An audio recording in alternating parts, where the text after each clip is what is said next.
नमस्कार मित्रांनो, आज आपण इथे कॅमलची वॉक म्हणजेच उंटाची वॉक कशी बनवायची, 4 लेग वॉक सायकल फ्लॅशमध्ये ॲनिमेटमध्ये कशी बनवायची. ॲनिमेट हे फ्लॅशचंच ॲडव्हान्स व्हर्जन आहे.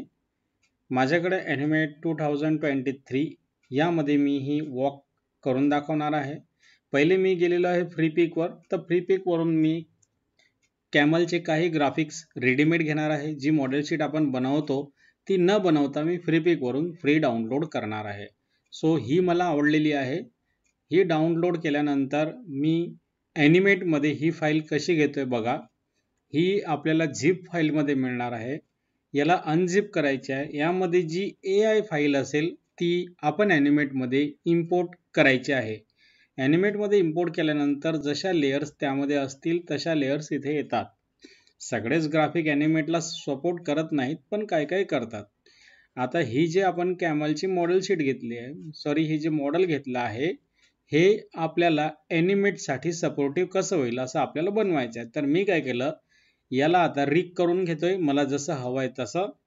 आणि याची आउटलाईन मी इथे ठेवणार नाही आहे, कारण की आउटलाईन वेगळी ॲनिमेट करावं लागणार आहे आणि आउटलाईन ह्या सिम्बॉलपेक्षा वेगळी होती. मग ती परत मला मर्ज करावं लागली असती. मेन उद्देश काय आहे की 4 लेग वॉक सायकल करायची आहे, म्हणून मी आउटलाईन इथे ठेवलेली नाही आहे. तर आता मी याला ॲसेट रॅप टूलच्या माध्यमातून बोन स्ट्रक्चर ॲड करतोय. जसे बोन्स जॉईंट आपल्या पायामध्ये किंवा प्राण्यांच्या पायामध्ये असतात तसे जॉईंट्स मी इथे देतो आहे. तुम्ही बघू शकता. हे ॲसेट रॅप टूलने आपण इथे देऊ शकतो. W या ॲसेट रॅप टूलचा शॉर्टकट आहे. तर बघा, आता इथे चारी पायांमध्ये मी बोन ॲड करतोय, बॉडीमध्ये बोन ॲड करतोय. सो ह्या बोन कशा ॲड करतोय आणि बोन कोणत्या कोणत्या प्रकारच्या आहेत. ओके, यामध्ये hard bone, soft bone, flexi bone अशा बोन यामध्ये दिलेल्या आहे ॲसेट रॅप टूलमध्ये. आणि बॉडीमध्ये बोन टाकताना मी मेन सेंटर पॉईंट बॉडीच्या स्टमकच्या मध्ये ठेवतोय आणि बाकी नेकच्या इकडून एक घेतो आणि एक पाठीमागे असं घेतो. जसं तुम्ही माझ्या हेनच्या वॉक सायकलमध्ये पण बघितलं असेल. कारण की मला असं वाटतं की बॉडी अप अँड डाऊन समोरून मागून होईल असं मला वाटतं. मी त्यानुसार करतो. ओके, प्रत्येकाची पद्धत वेगळी असू शकते. ॲनिमेट प्रत्येकजण आपल्या आपल्यानुसार वेगळं करू शकते. ओके, पण वॉक करायच्या काही ज्या बेसिक गोष्टी आहेत त्या बेसिक गोष्टी मी इथे त्या सेमच वापरतोय जसे बाकी वापरतायत. ओके, तर 4 लेग वॉक सायकल कशी करायची आज आपण इथे बघूया. सो आता सर्वांचे पिवोट मी इथे सेट करून घेतलेले आहेत. सर्वांचे पिवोट हे वरच्या बाजूला असतील, पायाच्या सेंटरला. ओके, सो बघा आता इथे कसं आपण लेग मूव्ह करतोय. यामध्ये बेनिफिट हा आहे की आपण जसं पायाचे तुकडे केल्यानंतर त्याच्या आतमध्ये जाऊन शेप देऊ किंवा स्ट्रेच अँड स्क्वॅच करू बाहेरून, ते न करता या बोनच्या माध्यमातून आपल्याला तेच करता येतं. समजा एखादी की आपण ॲनिमेशन नंतर हलवली तर ॲनिमेटमध्ये आपल्याला आतमध्ये जाऊन त्याच्या आतमधल्या फ्रेम्स पण हलवावं लागतात, मेन सिम्बॉलच्या आतमधल्या. पण या बोनच्या माध्यमातून जर केलं असेल तर आपल्याला आतमध्ये जाऊन काही मूव्ह करायची गरज पडत नाही, कारण की जे काही आपण करू हे वरच्या एका लेअरवरच सगळं काम असतं. सिम्बॉलच्या आतमध्ये जायची आपल्याला गरज भासत नाही. सो यामध्ये आता आपण बघूया. आता इथे मी मोशन ट्विन देऊन बघतोय याला. पहिल्यांदा काय, मी सुरुवातीच्या ज्या कीज असतात त्याच ॲडजस्ट करून त्या कॉपी करून दुसरीकडे घेतल्या आहे. म्हणजे काय, जे अप अँड डाऊन्स असतील ते अप अँड डाऊन्स आपल्याला ॲज इट इज मिळतील दुसऱ्या पायासाठी पण.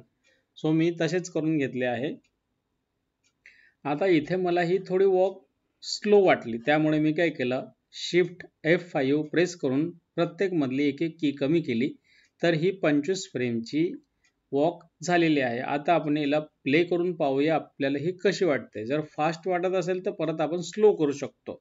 सो हा बेनिफिट यामध्ये आहे. नाहीतर आपण जे सिम्बॉलमध्ये काम करतो त्यामध्ये जर आपण कीज कमी केल्या आणि त्या जर सिंक केल्या तर त्या आतमधल्या पण कीज गडबड होतात. मग आपल्याला आतमध्ये जाऊन प्रत्येक की कमी जास्त करावं लागते. सो हे आपल्याला वारंवार करावं लागते. पण यामध्ये आपण जर केलं तर आपल्याला ते करायची गरज पडत नाही, कारण की सर्व जे काय आहे हे वरच्या लेअरवरतीच आहे. आणि यामध्ये प्रॅक्टिस करायला तर खूप मजा येते. आणि मेन आपला जो फोकस आहे हा ॲनिमेशनकडेच राहतो. ओके, जसं बाकीच्या गोष्टींमध्ये जायचं काम भासत नाही. आता आपण बघूया आता लेग्स कसे मूव्ह होत आहे. ओके, सो हा लेग वर इथे लिफ्ट व्हायला पाहिजे. ओके, जिथे जिथे जॉईंट्स आहेत त्या जॉईंट्सवर आपण क्लिक करायचं आहे आणि जेव्हा तो खालची लाईन येल्लो होईल तर ती रोटेट पण होऊ शकते किंवा आपण स्ट्रेच अँड स्क्वॅश पण करू शकतो. आता आपण बघतोय की लेग्स व्यवस्थित मूव्ह होत आहेत. ठीक आहे, आपण बघू शकता इथे प्ले केल्यानंतर कसे मूव्ह होत आहे. प्लेसाठी शॉर्टकट आहे एंटर. एंटर की प्रेस केली की आपल्याला प्ले बघायला मिळतो, सर्व फ्रेम्स प्ले होतात. ओके, आता आपल्याला हेडमध्ये थोडंसं ॲनिमेशन द्यायचं आहे. जसं हेड चालताना थोडंसं अप अँड डाऊन होईल. ज्यावेळेस पूर्ण बॉडीमध्ये मुवमेंट असते त्यावेळेस आपलं ॲनिमेशन दिसायला खूप छान दिसते. नाहीतर स्टिफनेस येतो, म्हणजे किंवा फक्त लेग चालत आहे, बॉडी कडक आहे, तर त्यावेळेस ते स्टिफ वाटते. जर पूर्ण बॉडीमध्ये थोडं थोडं ॲनिमेशन दिलं तर दिसायला ॲनिमेशन खूप छान वाटतंय. सो बघूया आता आपण. आणि ह्याच की ज्या आहेत आपण इथे ज्या केल्या आहेत ह्याच की आपण पुढे कॉपी करायच्या आहेत. त्यात काही वेगळं करायचं नाही आहे. सो त्याच की अल्ट दाबून मी जर ड्रॅग केल्या तर ह्या कॉपी होतात. नाहीतर याचा शॉर्टकट आहे अल्ट कंट्रोल सी आणि अल्ट कंट्रोल व्ही हा पेस्ट फ्रेम आहे. ओके, आता ही जे इथे एक की ओपन होती याला मी गाईड केलं म्हणजे ती दिसणार नाही. तर बघा, जो मध्ये एका फ्रेमसाठी बॅकग्राऊंड दिसायचं तर ते बॅकग्राऊंड आपल्याला डिस्टर्ब करत होतं. सो फर्स्ट आपल्याला ॲनिमेट करून घ्यायचे आहेत ते म्हणजे लेग्स, त्यानंतर नेक, त्यानंतर टेल, शेपटी. ओके, सो फर्स्ट लेग्स असतील, नंतर सेकंडरी आपण नेक, बॉडी आणि हे बघायचं आहे टेल, कारण की त्या गोष्टी नंतर येतील. जसे लेग्स अप अँड डाऊन झाल्यानंतर त्याच्यासोबत हे बाकीचे ऑब्जेक्ट्स येतील. ओके, म्हणून मी पहिल्यांदा लेगवरती फोकस करून लेगचं ॲनिमेशन करून घेतोय. आणि टेलच्या ॲनिमेशनमध्ये मी सॅटिस्फाईड नसल्यामुळे मी टेलला शेप ॲनिमेशनमध्ये करतोय, कारण की त्याला ते बोन पण प्रॉपरली बसले नाही आणि वेव मला तिथे देता नाही आलं आहे. कदाचित देता येत असेल पण मला अजून त्याचा अभ्यास झालेला नाही आहे, म्हणून मी तिथे बोन न वापरता जी नेहमीची मेथड आहे त्या मेथडने मी इथे शेप ट्विननी टेल ॲड करतोय. तर टेलसाठी मी इथे एक लाईन घेतली आहे. ओके, लाईन टूलने ह्याच कीज मी समोर पेस्ट केल्या आहेत. अल्ट प्रेस करून आपण ड्रॅग केलं की कीज कॉपी होतात. ओके, सो मेन टेल इथे मूव्ह होईल आणि जो केसांचा भाग आहे टेलच्या त्याला मी सिम्बॉल ठेवले, त्याला काही मुवमेंट द्यायची नाही, तो फक्त याच्यासोबत सेकंडरी मूव्ह होत राहील. आणि नेहमी ॲनिमेट करायच्या आधी पिवोटकडे लक्ष मात्र देऊन द्या. ओके, जर पिवोटमध्ये गडबड झाली तर खूप आपल्याला प्रॉब्लेम जाऊ शकतो. आता तुम्ही बघू शकता मी जो टेलचा पिवोट केलेला आहे केसांचा, यामध्ये एक छोटासा लाईनचा भाग राहिलेला आहे. त्याच्यामुळे काय होतं, याचा पिवोट तर सेट होत नव्हता. पण जेव्हा मी काही असंच करून जर याला मी मोशन ट्विन दिली असती तर त्याचं ट्विन हा ऑब्जेक्ट झाला असता, सिम्बॉल ट्विन सिम्बॉल झाला असता, हा ग्राफिक नसता झाला. ओके, सो ग्राफिक आणि ट्विनमध्ये फरक आहे. त्याला मोशन ट्विन देता येते याचा अर्थ तो ग्राफिक असेल असं नाही. ओके, त्याच्यामुळे अभ्यास करा पूर्ण सिम्बॉलचा ट्विन कसं काम करतंय आणि ग्राफिक कसं काम करतंय. तसं आता सॉफ्टवेअर्स ॲडव्हान्स होत आहे त्यामुळे आपल्याला ॲनिमेशन करायला खूप मजा येणार आहे. यामध्ये पण आता हा जो जेवढ्या बोन्स आल्या या बोन्सने पण आपलं काम खूप सोपी झालं आहे. आता टेलसाठी पण मी तोच टायमिंग देतोय जो टायमिंग मी बॉडीच्या अप अँड डाऊनमध्ये दिला आहे. सो इथे आपण जो बाउन्सिंग बॉलच्या कीज असतात, जसे slow to fast and fast to slow, त्यानुसार मी इथे टायमिंग ॲड करतोय. ओके, सो तो टायमिंग ॲड केल्यानंतर जी बॉडी वर जाताना झटका पडत होता तो झटका न जाता ती हळू वर जाईल आणि दिसायला आपल्याला छान वाटेल. ओके, आता टेलमध्ये पण थोडं मी सॅटिस्फाईड नाही आहे. आता टेलच्या कीज थोड्याशा मी चेंज करणार आहे.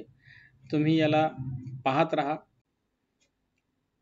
मी आहे तुमचा मित्र राहुल उनोने आणि आपण पाहतात अर्यंत ड्रॉइंग क्लासेस यूट्यूब चॅनल. या चॅनलवरती मी ड्रॉइंग, ॲनिमेशन आणि सायन्स प्रोजेक्ट मॉडेल विषयीचे व्हिडिओज अपलोड करत असतो.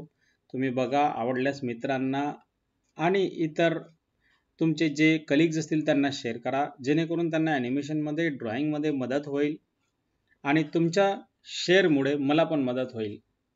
सो आपण कंटिन्यू बघूया. टेलमध्ये मी जसं सॅटिस्फाईड नव्हतो, मी टेलच्या कीज सेट करून त्याच कीज परत कॉपी केलेल्या आहेत, समोर अल्ट प्रेस करून, आणि त्या कॉपी झाल्या आहेत. आणि आता टेल बघा किती छान मूव्ह होत आहे. टेल, हेड, इयर आणि legs, body up and down हे सर्व मूव्ह झाल्यामुळे खूप छान वाटते. आता मला ना त्याच्या मागचा जो पाय आहे, डावा पाय, तो सॅटिस्फाईड नाही वाटत आहे. त्यामध्ये एक की आपण आता इथे ॲडजस्ट करूया. ती ॲडजस्ट केल्यानंतर तुम्ही बघा काय फरक पडतो, कारण की ती मध्ये फास्ट जाते आणि खूप स्लो होते आहे शेवटी. सो त्यामधला एक थोडासा टायमिंग आपल्याला चेंज करायचा आहे. आता बघूया इथे.